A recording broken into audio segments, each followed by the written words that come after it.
अगर आपको लगता है कि देश हमेशा के लिए बने रहते हैं तो ये तथ्य आपकी सोच बदल देगा, क्योंकि दुनिया में कई ऐसे देश थे जो कभी नक्शों पर मौजूद थे लेकिन आज पूरी तरह गायब हो चुके हैं। तिब्बत, एक पूरा देश जो आज चीन का हिस्सा है। 1950 के बाद तिब्बत एक स्वतंत्र देश के रूप में नक्शे से गायब हो गया। कभी इसकी अपनी भाषा, संस्कृति और शासन था, आज इसे स्वायत्त क्षेत्र के नाम से जाना जाता है। सोवियत संघ, दुनिया का सबसे बड़ा देश, जो गायब हो गया। सोवियत संघ 1991 में टूटकर 15 नए देश बन गए। इतना बड़ा महाशक्ति एक ही साल में नक्शे से मिट गया। ये इतिहास की सबसे बड़ी भू राजनीतिक घटनाओं में से एक है। युगोस्लाविया 7 देशों में बदल गया।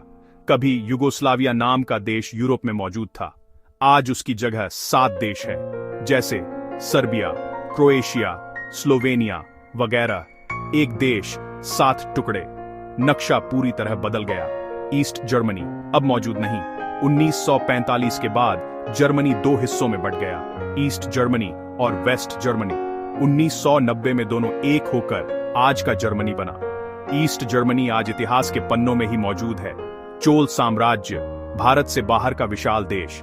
1000 साल पहले भारत का चोल साम्राज्य दक्षिण पूर्व एशिया तक फैला था। आज वो देश नहीं, सिर्फ इतिहास और मंदिरों में इसकी निशानियां वो हैं। ऑटोमन साम्राज्य, 600 साल तक दुनिया पर राज करने वाला यह विशाल साम्राज्य 1918 के बाद नक्शे से गायब हो गया। आज इसका हिस्सा कई देशों में बंट चुका है, जैसे तुर्की, सीरिया, इराक वगैरह। पर्शियन साम्राज्य, आज के ईरान का प्राचीन देश। कभी पर्शिया दुनिया की सबसे शक्तिशाली सभ्यताओं में था, आज इसका नाम ईरान है।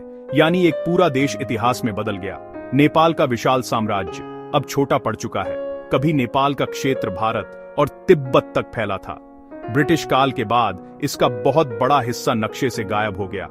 सीलैंड, दुनिया का मिनी देश जो अब मान्यता नहीं रखता। समुद्र में बनाया गया यह छोटा सा देश कभी माइक्रोनेशन कहा जाता था, आज दुनिया इसे एक देश नहीं मानती। नक्शों से गायब। हवाईयन किंगडम, एक पूरा राजतंत्र जो अमेरिका का हिस्सा बन गया। 1893 तक हवाई एक स्वतंत्र देश था, अब यह संयुक्त राज्य अमेरिका का एक राज्य है। यानी एक देश नक्शे से पूरी तरह मिट गया।